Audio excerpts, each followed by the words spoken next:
Good afternoon, and welcome to this webinar on sustaining progress in secondary schools. My name is Caroline Bruce, and I'll be your webinar moderator today.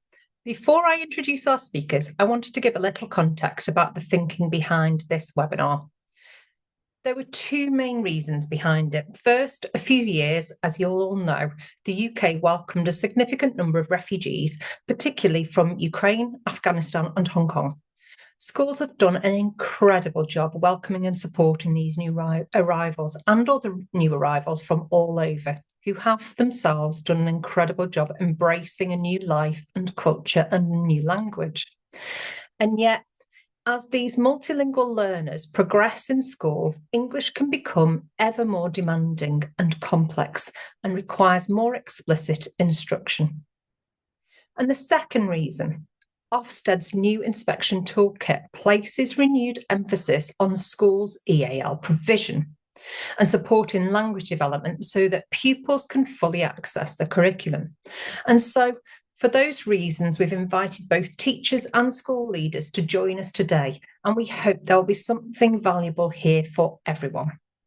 So, our speakers today are Emily Curran and Sheila Hopkins. Emily joined the Bell Foundation as a trainer in September 2018. Prior to joining the foundation, she worked in English language teaching and taught both adults and young learners in the UK and Thailand, respectively, before going on to become a teacher trainer in the ELT sector. Emily has a CELTA and Delta and has also worked closely with Cambridge Refugee Resettlement Campaign as a liaison for the English language provision. Her work for the Foundation has included developing training and resources for both EAL and ESOL programmes, and she's worked extensively around assessment. Sheila Hopkins has been with the Bell Foundation since 2020.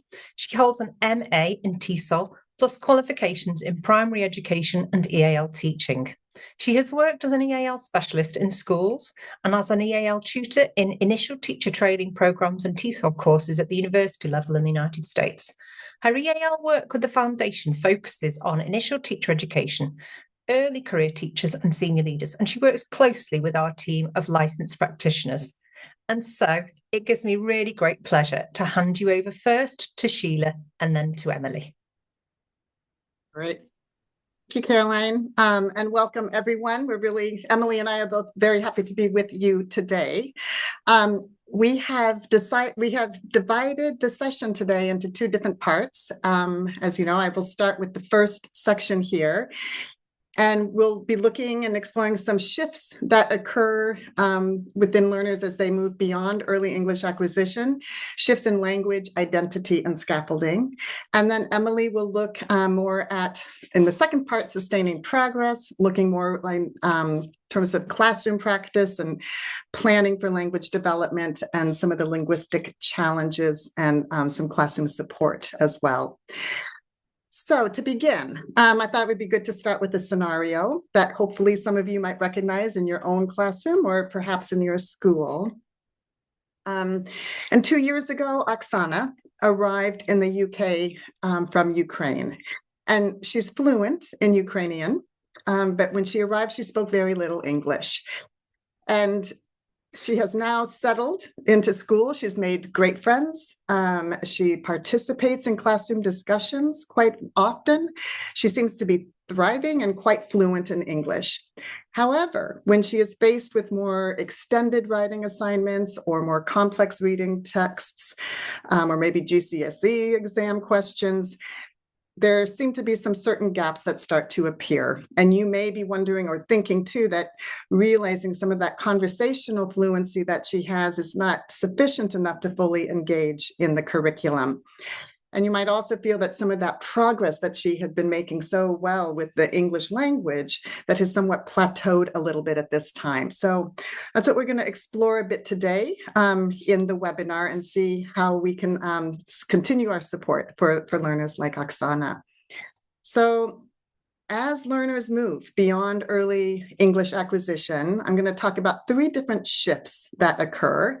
A shift in the language that gets used, a shift in identity as one begins to use that language, and then also a shift in scaffolding that's required to support this particular type of language development. And so we'll start with language. I'll go within each in turn. But to help us conceptualize what we mean by different levels of English language proficiency, I'm going to use the Bell Foundation's EAL assessment framework that measures English proficiency in 5 different bands, A to E, as you can see here. And I'm also going to have us look at the accompanying descriptors that describe what learners can do at each of those different bands within listening, reading, speaking, and writing. And this is just going to help us to quickly kind of get and actually see the type of shift that occurs in language as those learners are moving beyond early acquisition. We know that multilingual learners who are at bands A and B in English development score below the national average attainment in England, which makes sense since our instruction is all in English. But those who are developing competency score close, but still below the national average. And multilingual learners who are competent and fluent in English score significantly above the national average, which pretty much demonstrates the benefit of being bilingual. In this webinar, though, we are going to focus on learners like Oksana, who are starting to develop that competency and maybe hopefully, work towards competent proficiency in English, and so that they can kind of really reach their full potential in school. So to do this, let's first examine the shift that occurs between band B and band C, from early acquisition into more of the developing of the competency at this point. I'm going to share samples of 2 of the descriptors from speaking, one at band B and one at band C. I'll put them up here and I'd like you to read them and to think about, just in your heads, what is different between the 2 different descriptions of language being used.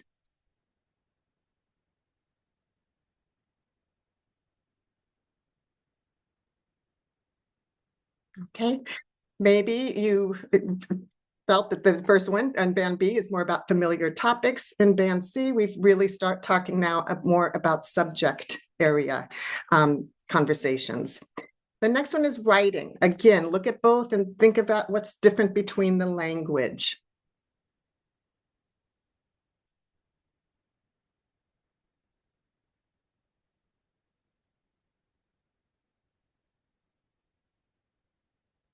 Okay, and again, band B, we're using more everyday, concrete vocabulary, but as we move into band C, it becomes more abstract and more precise language.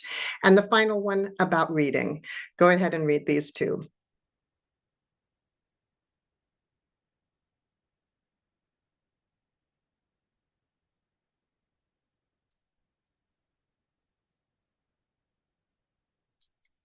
Okay, so again, band B, short, taught texts, right? Literal questions, who, what, that type of thing. But as they go into band C, it becomes much less literal, right? And they're really needing to deduce meaning from this. So we can see that there's a significant shift in the language from early development of English to really more competency with it. Language at band B there is often developed through social interaction, everyday kinds of experiences, through social media, friends, and typically takes about a year or 2 to develop. Okay, Oksana is completely fluent in this area. But in contrast, band C, and actually increasingly into band D, language becomes often what we refer to as school-based or academic language. And developing this type of language requires explicit instruction and can take 5 to 7 years to actually develop. And it's at this level where some of our learners may seem to plateau, especially where they might not be receiving the type of scaffolding and support they need for this.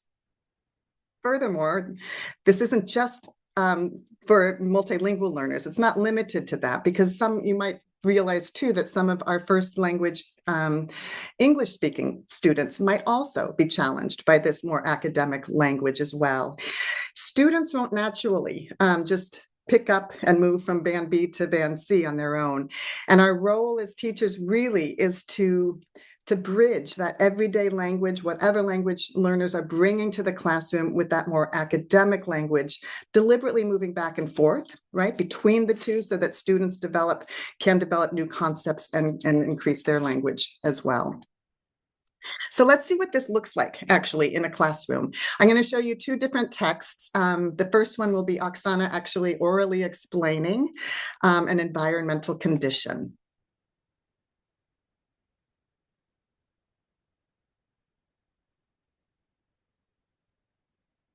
Okay, so we see that she is totally able to contribute. She understands the lesson, right? She knows the content. She's able to communicate that. There might be a little bit of grammatical error, but she's able to really participate. But now the second text comes from a classroom textbook that we are asking her to read, and eventually hoping that she would possibly write in this particular way as well. Go ahead and read this.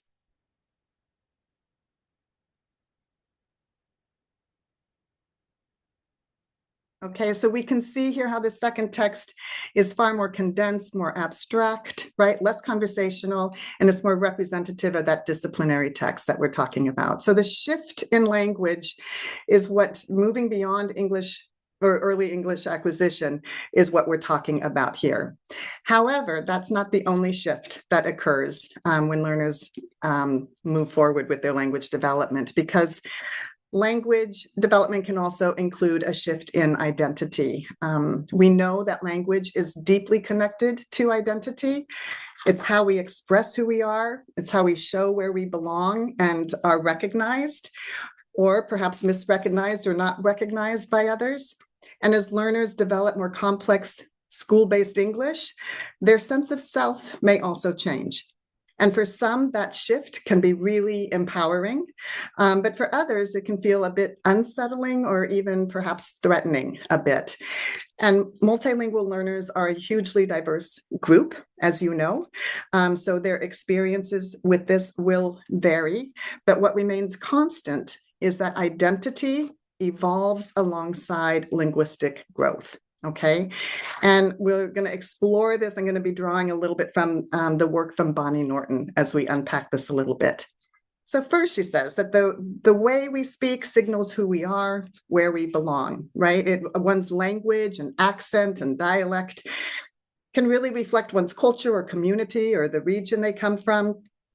And for multilingual learners, and perhaps even for some of our monolingual English speakers, moving between home language, right, and the language that's more academic register, school-based English, is a movement between worlds.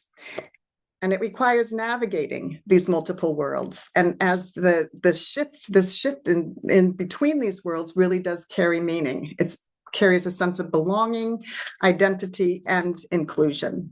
Okay. Another dimension of identity shift appears in how students use language, because through language, they position themselves socially, especially in secondary settings where peer relationships can really matter. And through language use, they are signaling where and with whom they belong. At the same time, students can also be positioned by others, and a learner may be labeled as limited in English or foreign or less competent, regardless of their actual knowledge and abilities. This can happen from teachers or from peers within the community, and they may sense that their home language is only acceptable to be used like during a break time or at lunch, or perhaps in some schools, not even at all. So they also may really find it too risky or threatening to use language that they don't feel completely confident in. Okay. The other day, I was actually with a multilingual teacher who speaks Urdu and English. And she was saying how her Urdu speaking learners will oftentimes say, close the lights, or I've done sick, because that's the literal translation between Urdu and English for those phrases. And it's what families oftentimes say. And she was saying that if she simply labeled those expressions as wrong or incorrect, then she really risked implying that their families, an extension, the child's identity or student's identity is also wrong. So on the other hand, if she recognized that translation as valid and actually quite interesting in how it was working and that there's other ways of saying that too, she's affirming the pupil's language practices and identity as legitimate. Okay.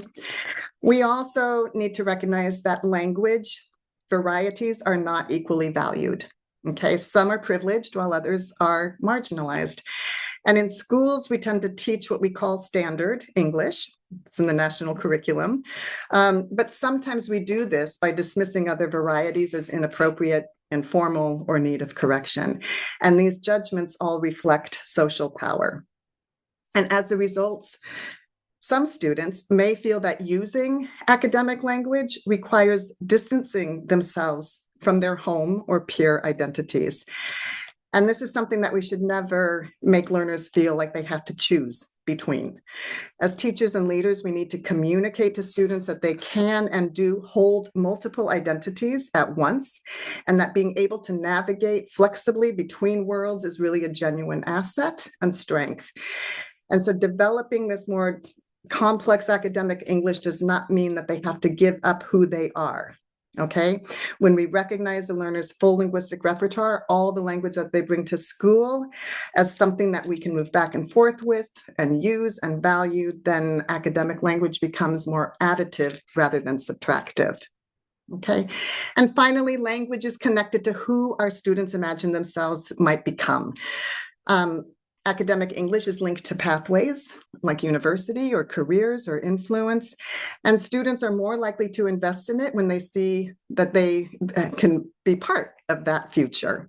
If it feels alien or exclusionary or belonging to somebody else, then motivation kind of drops. Okay, so learning language is, in a sense, part of constructing a possible future self. And as teachers, we need to help those learners envision those future identities as possibilities.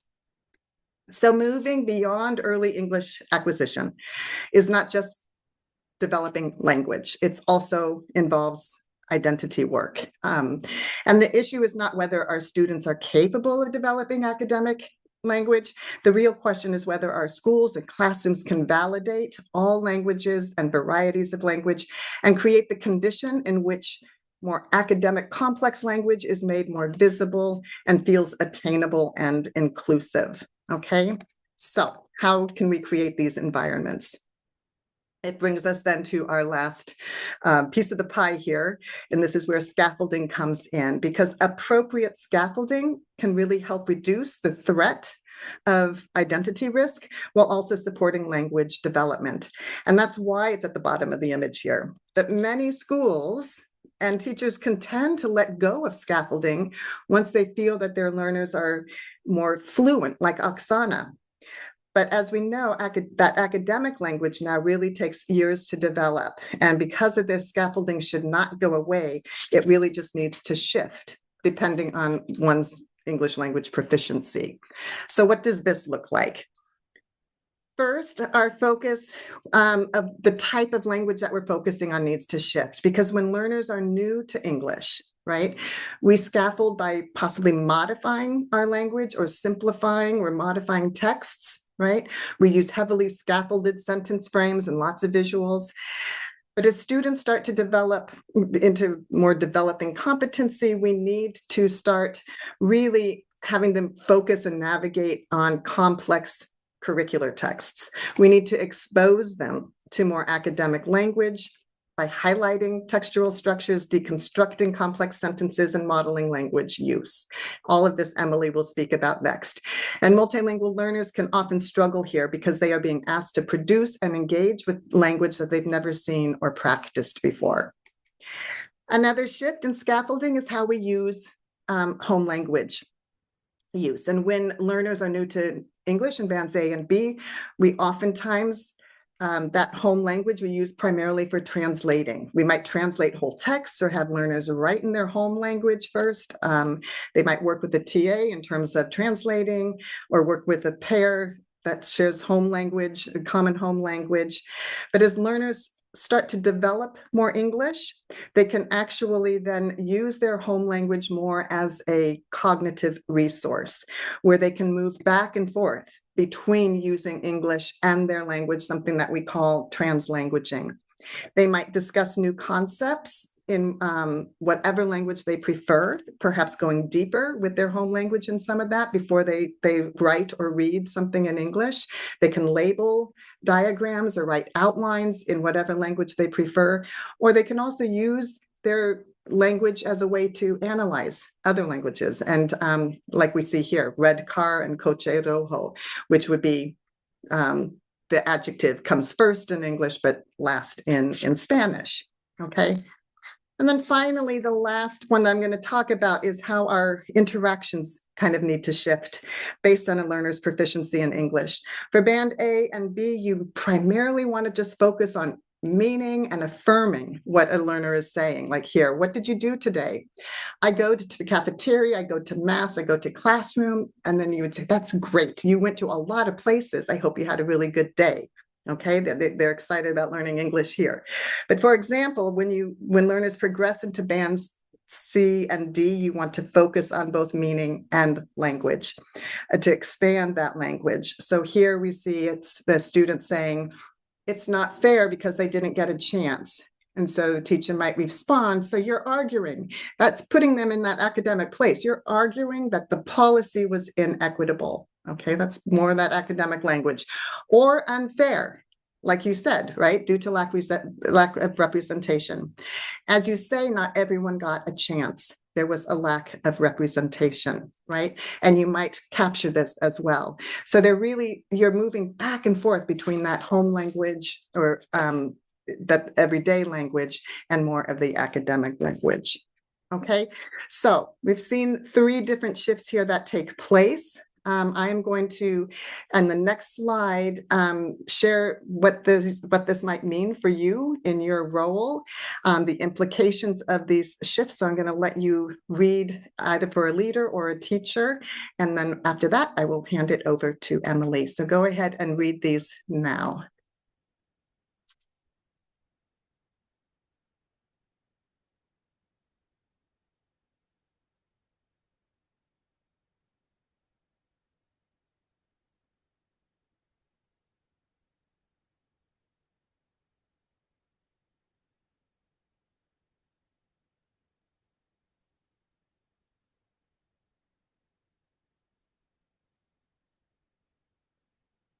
Okay, I will stop sharing and turn it over to Caroline, or to Emily, sorry, Emily.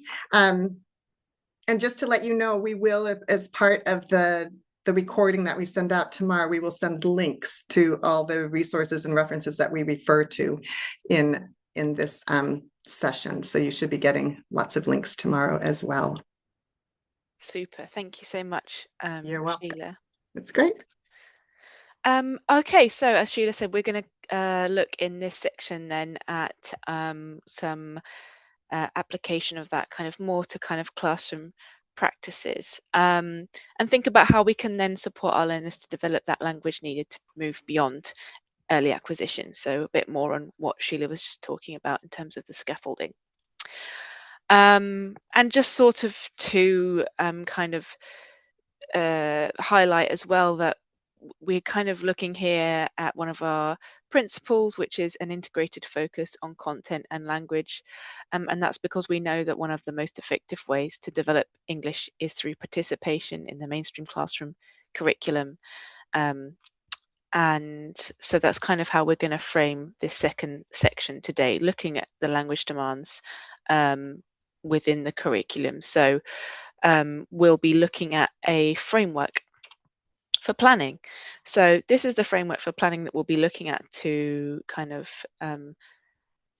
organize the rest of this part of the session. So first, thinking about the curriculum objectives, as you always do, and then thinking about the purpose or function of any texts or tasks that learners might need to engage in as part of that curriculum objective.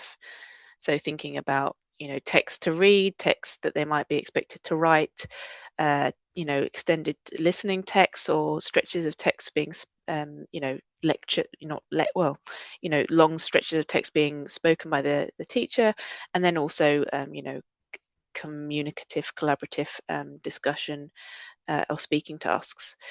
And then we'll be thinking from the purpose about the text level challenges, the sentence level challenges, and the word level challenges. And just to contextualize that, then I'm going to show you kind of what we mean as a sort of overview. So just take 30 seconds to have a look at this text called How Honey is Made. It could be linked to the science curriculum about ecosystems and pollinated crops. And I just want you to read it, take 30 seconds or so, and in the text box, if you like, in the chat box, sorry, if you like, just let me know, what would you say is the purpose of this text?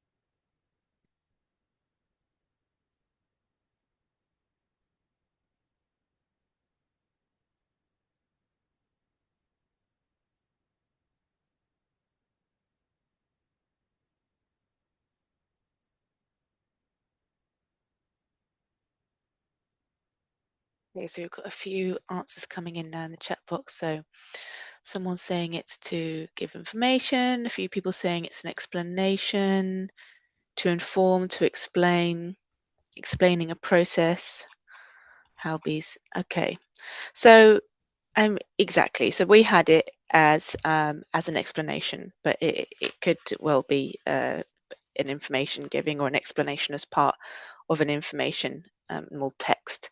And we can see then, if we're thinking about the text level challenges, that there's a clear structure to the text. So we've got an introduction, then we've got 5 steps which explain the sequence of how honey is made, and a sort of closing statement at the end there. So that's at text level.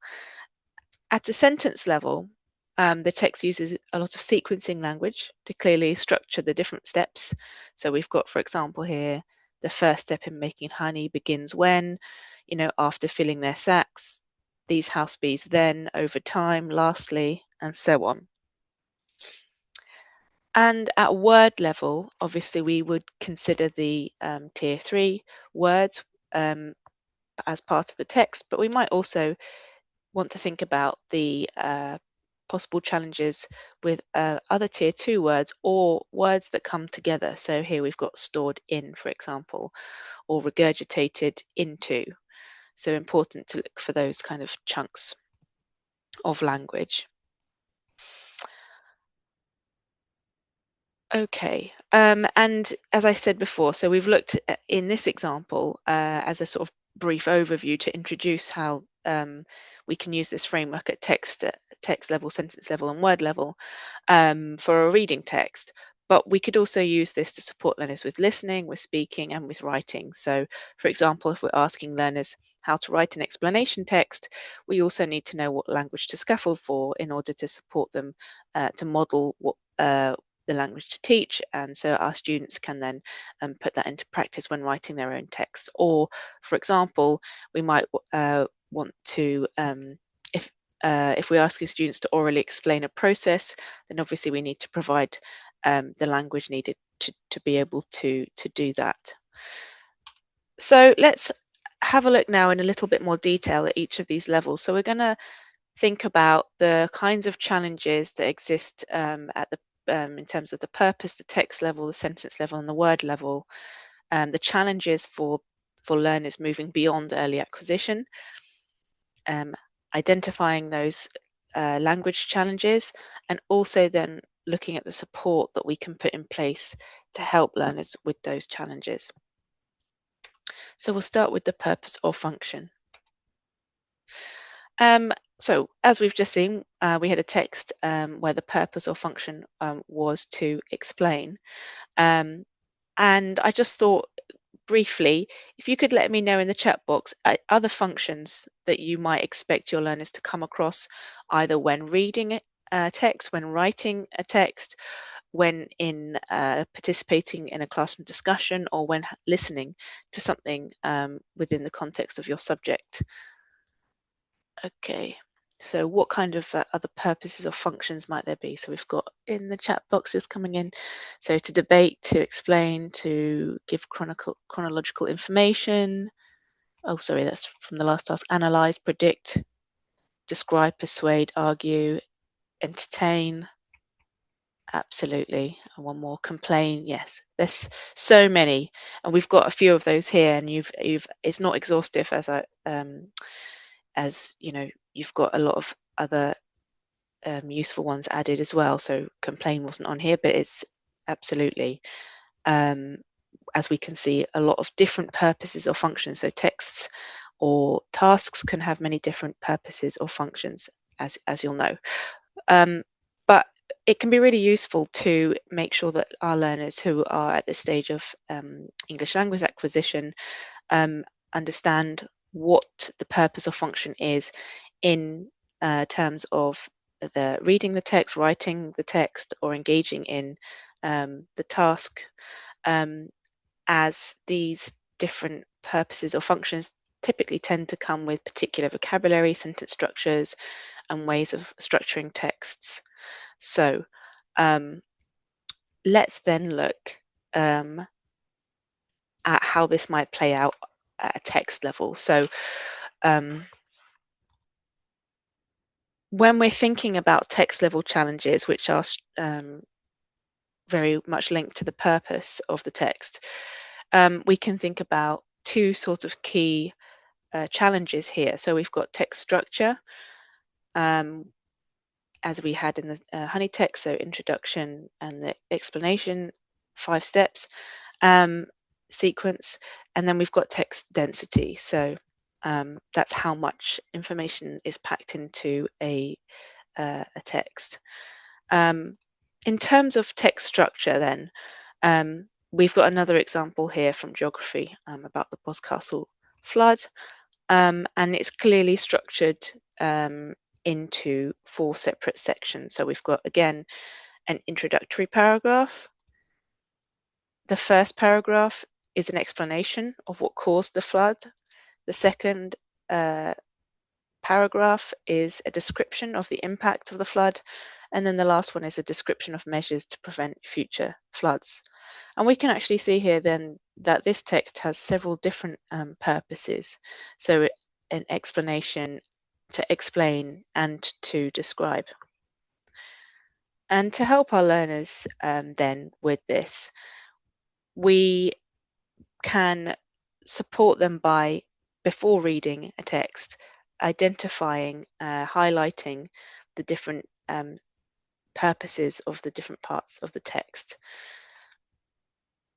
So helping them to see how it's structured will reduce the cognitive load so that they can engage more fully with the meaning of the text. And another thing we can also do here is to point out text markers that indicate where each step begins, and have learners highlight these as we've got here in yellow.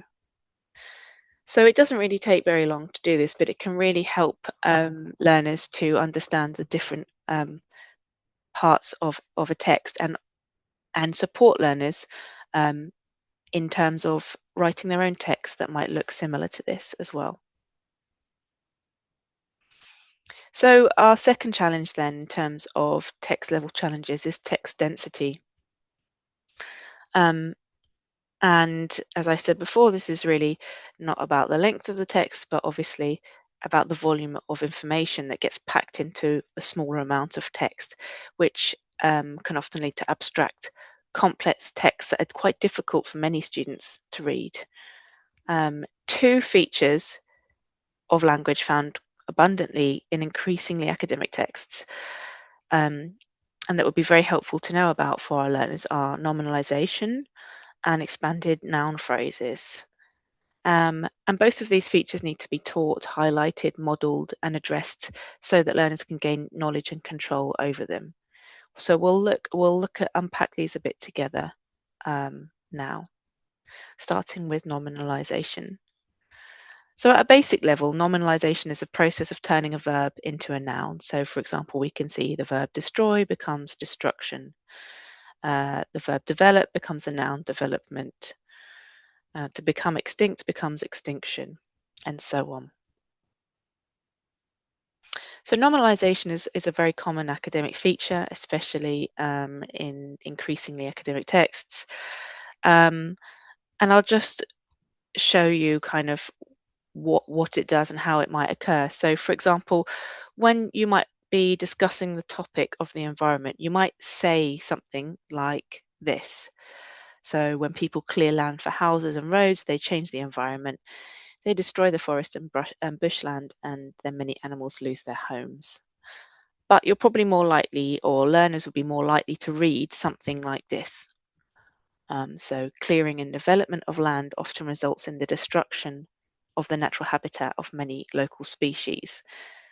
So we can see here how the verbs in blue have been changed into those nouns in red. So for example, clear has become clearing, and change has actually been replaced with the word develop, and then that's been transformed into a noun, development. So we've got that change of vocabulary from perhaps tier 1 to tier 3, and then we've also got that normalization, turning that verb into a noun.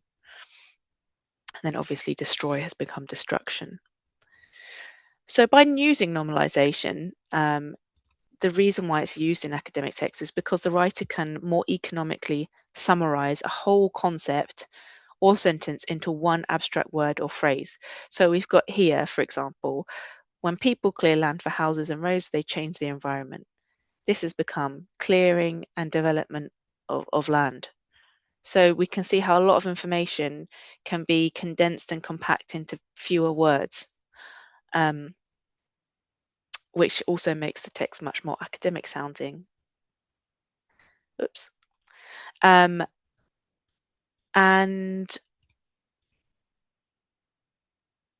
it also allows the writer to focus on the concept as well, rather than the person or the event. So, you know, in the second text with the red text, the writer is more interested in the clearing and the development of the land. They're not interested in the people who are clearing the development of the land. So we're interested in the concept of the clearing and the development. So it allows the text to be for us to focus on the concepts rather than the person or the event.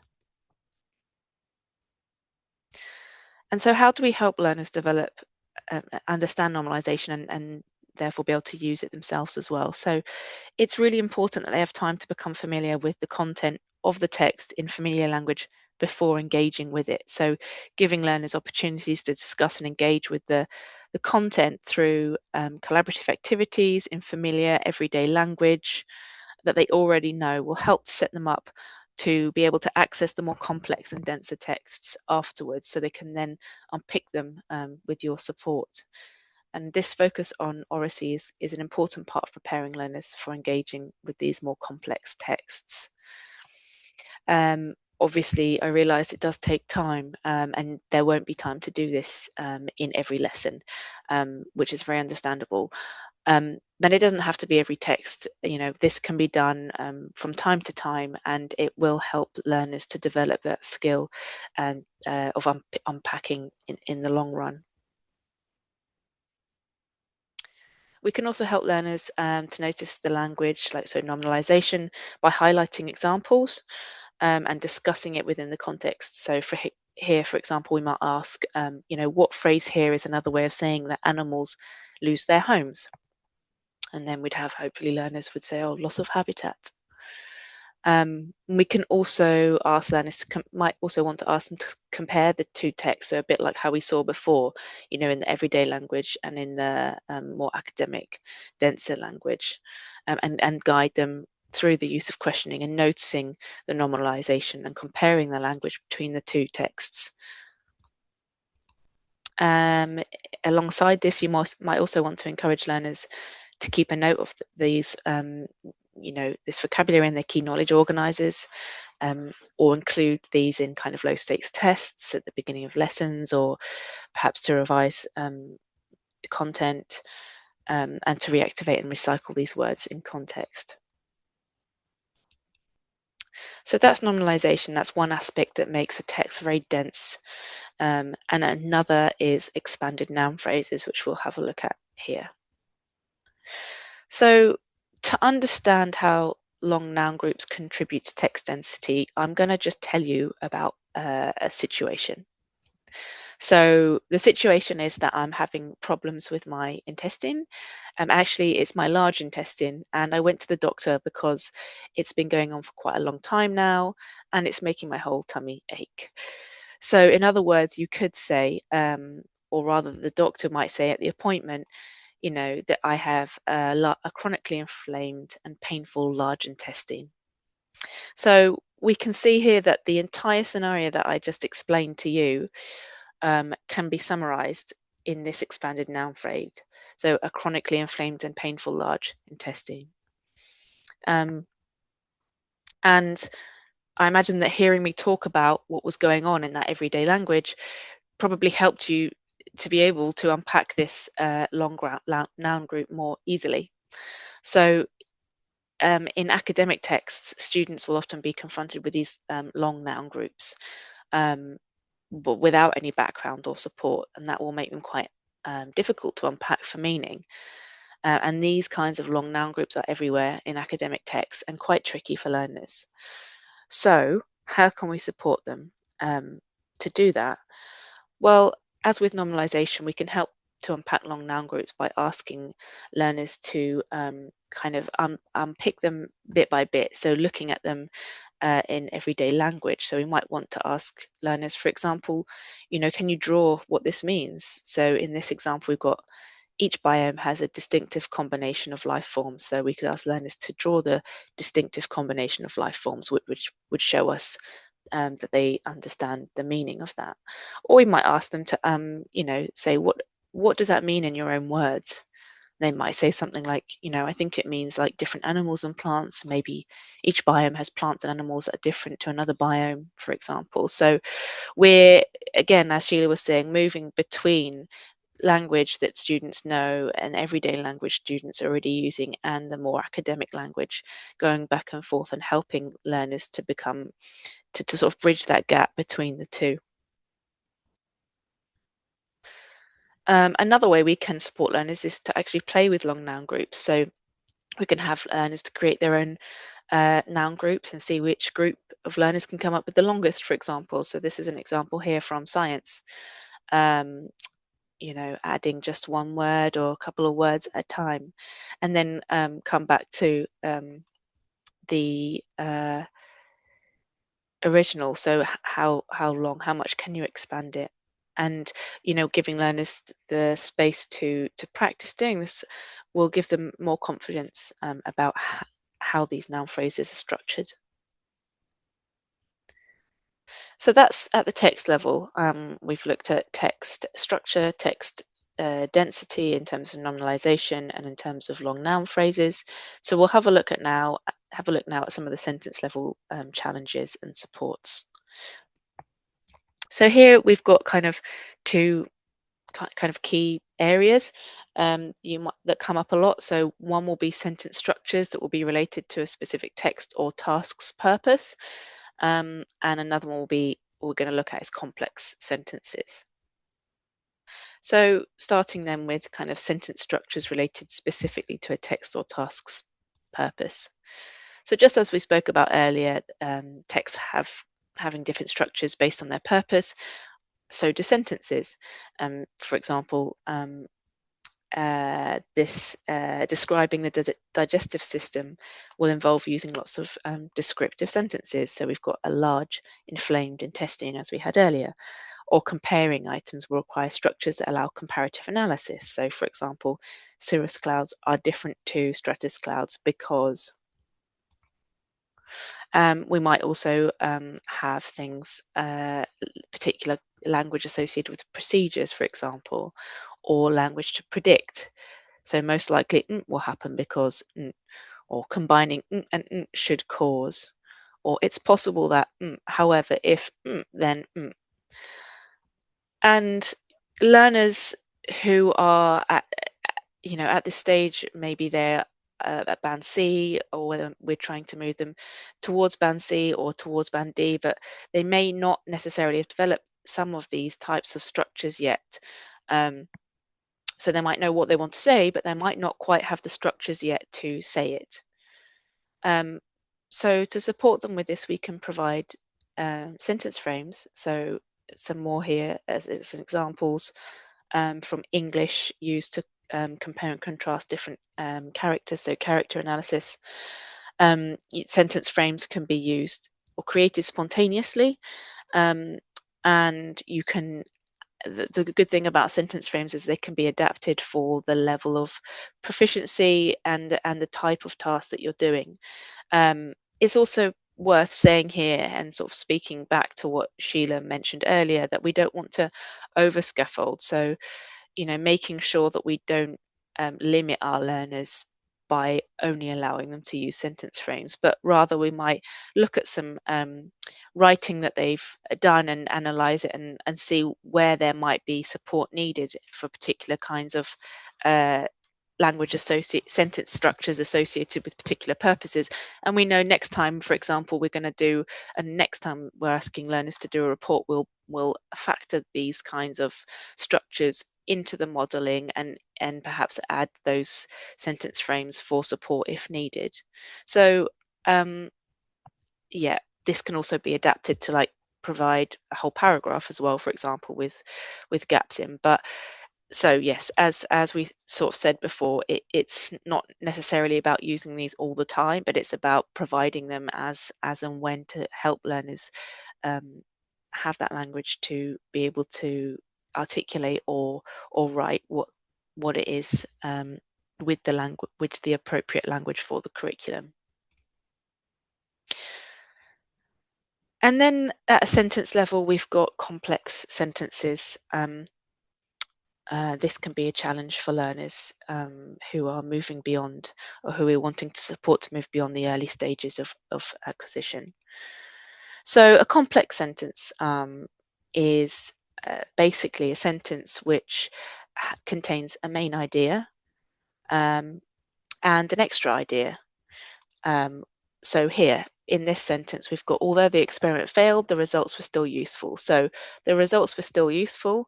That is independent or main clause. That can exist on its own without the other bit, and it still makes sense. However, if we have the dependent or subordinate clause on its own, although the experiment failed, it doesn't make any sense. So a complex sentence is basically a sentence made of two parts where one part depends on the other part. We can't just take the dependent part away. And these are tricky for learners at this level because they contain a relationship between two parts of the sentence, which might not always be clear to students. And the relationship between the two parts of the sentence are signposted by the use of these subordinating conjunctions. So, for example, although is an example here. So we know, for example, although the experiment failed, the results were still useful. Although tells us that the other bit of information in the other sentence is surprising or in contrast to what you would expect. So that word has meaning in it as well.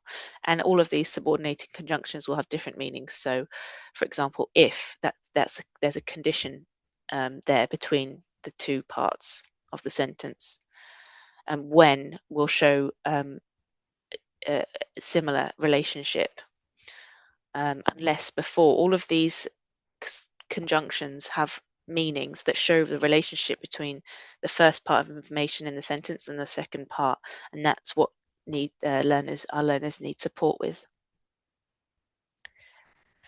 Let's take this sentence and we're going to kind of have a look at this.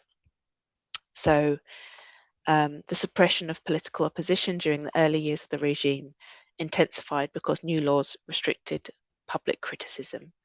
So an example from history. We can see here in this sentence that there are multiple challenges. So we've got two clauses. So it's a complex sentence. It's got the independent clause and it's got the dependent clause. The second part doesn't make sense without the first part. We've also got a very long noun group, the suppression of political opposition during the early years of the regime, as we saw before. And then on top of that, we've got a lot of tier 3 language. So it's really easy to see how all of this can add up to make this really, really dense, really challenging for learners to access. And obviously not just probably learners using English as an additional language, but actually probably many of your monolingual learners as well. So it will be really helpful to break down sentences like this, likely to benefit the whole class. So how do we do that? For example, we can help guide them through it piece by piece to make sense of the different parts. So we might want to ask them, what are we talking about in this sentence? And we can say, oh, what are we talking about? We're talking about the suppression of political opposition.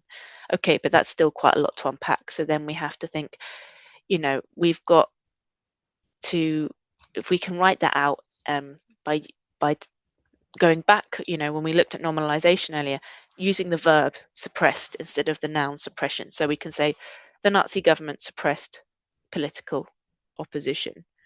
And then that's probably still a bit too complex. So then we can say the Nazi government stopped other political parties. So we can see we can start with unpacking it bit by bit, also using those colors to help kind of show learners how the ideas and the vocabulary is linked. We can then ask, when did it happen? Oh, it happened during the early years of the regime. Okay, but what is the regime? So we might then need to clarify, it's the Nazi government. When are the early years? That's 1933 to 1934. And then what happened? It intensified. And again, we'll need to clarify, what does intensified mean? It means getting stronger. Obviously, in terms of clarifying vocabulary, you'll want to draw on your knowledge organisers that you probably already use, and any prior learning of these terms that learners might have done before the class, for example. And then we can ask, why? Why did this happen? And we can unpack this and break this down in more straightforward language. So we've got here the answer is because new laws restricted public criticism. Okay, so new laws made it more difficult to say bad things about the government. So we can see how unpacking a sentence like that, it does take time, and I can see that you might be concerned that there isn't time to do that, and obviously there isn't time to do that in every class or every every sentence you come across which is densely packed like this, but it will be really useful to do from time to time, and because it will help shine a light for learners how they can unpack that themselves when they don't have support around. So for example, where in exams, so just going through this process from time to time will help learners to become a bit more aware of how they can try to unpack that themselves. And as I've just said, it would be useful not only for multilingual learners, but all learners, and probably not very dissimilar to other techniques you already use, like planning and drafting aloud as a whole class. Another approach can be that if you're concerned about unpacking this in a whole class, could be to have one adult working with learners on this whilst the rest of the class are working on something else, for example. And then at word level, the challenges, there are many challenges, but I think this is probably something that, as teachers, you'll already be very aware of all the tier 3 vocabulary or the tier 2 vocabulary. So just a brief note from me really on words that have multiple meanings. So we've got words like here, so fishes that swim in schools are often safer than fishes that swim alone. Schools obviously has more than one meaning. How rocks move along a fault depends on how much friction there is. So fault can obviously have different meanings in different contexts, and then same as volume. The meaning of volume in science is going to be different to the meaning of volume in music. So sort of working with learners to support them and notice and the difference of the meanings in context. And again, drawing attention to other words that come with them. So liquid volume, for example, can really help.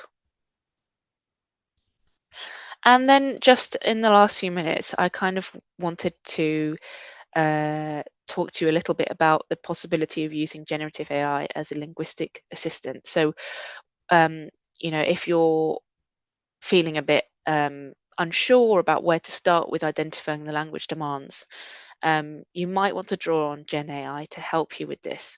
So we had a go ourselves, and I put this prompt in. So I said, look at this sentence from a text used in a Year 10 history lesson on Nazi Germany. And this is the same sentence we just analysed. And I said to Copilot, analyse it in terms of the linguistic demands that would be challenging for a learner at Band B on the Bell Foundation framework. Suggest 2 ways to provide support for the 2 most challenging aspects. So this is what it came up with. So the first thing it came up with was high-level academic vocabulary, so tier 3 and abstract nouns, suppression, political opposition, and so on, and with an explanation, so they're abstract rather than concrete, not easily visualized. And yeah, so that's very much in keeping with what we identified.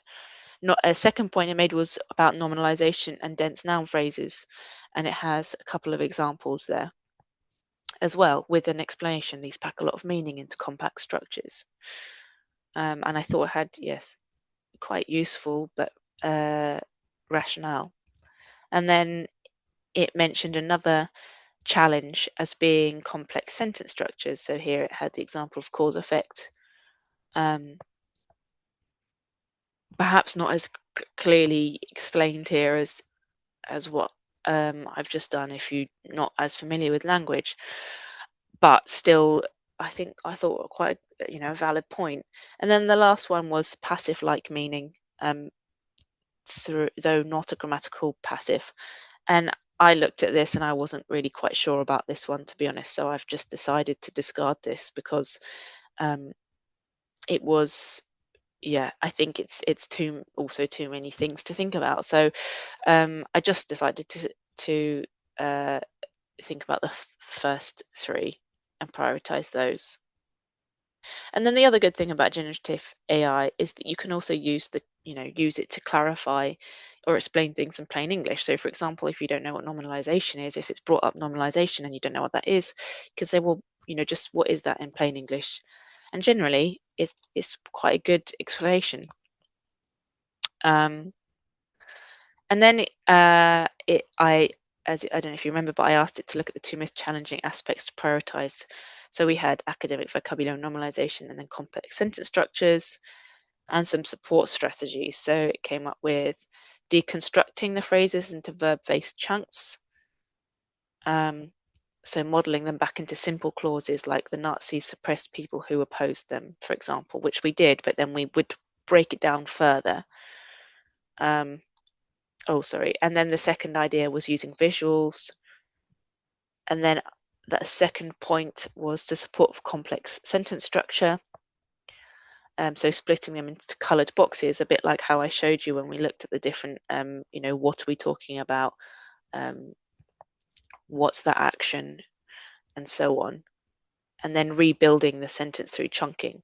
So some fairly good suggestions, I thought, and it is quite surprising really because I came up all ideas before putting this into ChatGPT.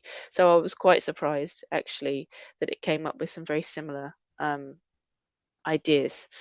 And just a couple of notes while we're on generative AI, but that it works best if you're specific, as I'm sure that you're aware of. You've probably all got variety of experiences with using generative AI, which we'd also be very interested in hearing about.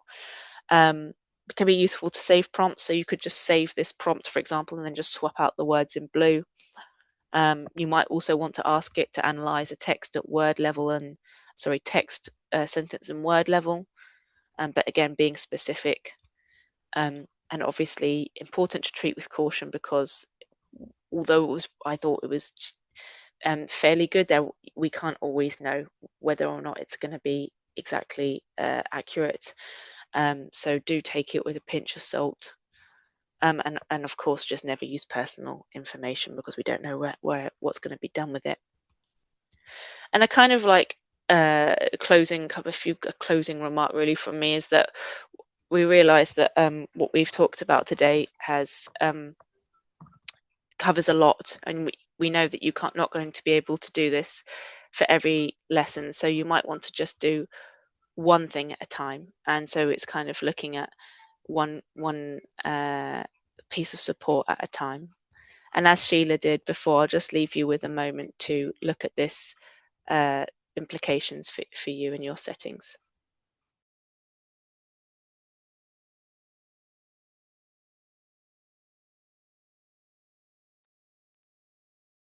So much, Emily and Sheila. I'll pick up here. I'll leave you with a second to carry on reading that slide. I realise that we've reached 5 o'clock. Just to let you know that we do have a web page on specifically on Ofsted. So if I'll just share the link, and you can also see the QR code there. So just thinking about the references that have been made already to Ofsted, and that being one of our motivations for creating this webinar today. It's definitely worth taking a look at that page there. And also we have another webinar coming up as part of our offer for National Year of Reading. We're really excited to be welcoming Sabine Little from the University of Sheffield. So yeah, that's another, I'll just pop the link in there as well. That's something else that hopefully will be a really, really great webinar. And then next, linked to the content today, we've also got 2 courses coming up. So the first one is on embedding EAL assessment. Sheila and Emily have both referenced the assessment framework throughout the webinar today. And of course, we know that Ofsted's expecting schools to be able to understand and use proficiency in English, to understand a learner's proficiency in English. So embedding assessment, this course is all about how a school can go about embedding the systems and processes necessary for assessing proficiency in English. So, and then finally, I think I mentioned at the beginning of the webinar then, it'd be really great if you can complete the survey about the post-course survey today. You know, we do take a look at those and look at your reflections and your recommendations and suggestions. So we're really delighted when we get feedback and find out what is really useful for schools. So thank you very much. Thank you for your patience bearing with us. We're only 3 minutes late, and there's still a little bit of sun out there. So thank you ever so much.